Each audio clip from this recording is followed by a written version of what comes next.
Эч ким өзүн мен жаман адаммын дебейт. Ооба, адамдын жаманы болбойт. Анын жаман сапаттары болот. Улуу жазуучу Чыңгыз Айтматов айткандай, адам үчүн эң кыйыны күн сайын адам болуу. Төмөндө саналган 8 адатты жакын жолотпой, күн сайын адам болуңуз. Биринчи, бардык нерсени жүрөккө жакын алуу. Чөйрөдө ар түрдүү адамдар болот. Бирөөнүн сизге карата жасаган мамилеси жашооңузда өтө чоң мааниге ээ болбошу керек. Ал сиздин маанайга, максаттарга жана пландарга тоскоолдук кылбоосун шарттаңыз. Экинчи, туура эмес тамактануу. Туура тамактануу дени сак жашоонун өзөгү. Эң аз дегенде күнүнө 4 маал тамактаныңыз. Азастан, бирок аралыгын алыс эмес, бат-баттан тамактануу керек. Үчүнчү, өткөндү кое бербөө. Сиз үчүн келечек маанилүүбү же өткөн күнбү? Эгерде бактылуу турмуш кечирем десеңиз, өткөн нерселерди унутуңуз.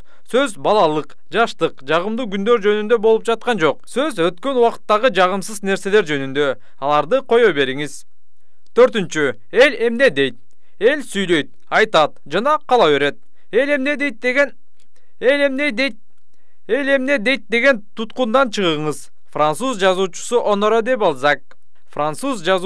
Оноре де Бальзак коомдук пикир бардык сойкулардан дагы бузук дегени бар.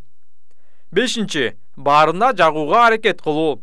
Баарына жагам, баарын ушул нерсеге ишендирем десеңиз жаңылышасыз. Баарына жагыш үчүн акча болуш керек. Бул баягы эле элдин пикири менен эсептешип жашаган оору. Сиз кандай учурда комфорт түзүлөт? Биринчи ошону ойлоңуз. Бирөөнүн пикири сизге ыңгайлуу шарт, эч качан түзүп бербейт.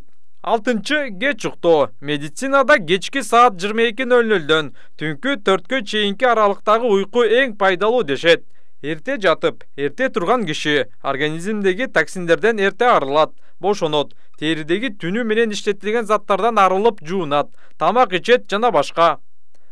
Жетинчи, наалый берүү. Позитивдүү адамдар бекеринен узак жашашпайт. Бардык кырдаалды оң жагынан кабыл алыңыз. Наалып жүргөн адамдар дайыма айланасына да негатив чачып жүрүшөт.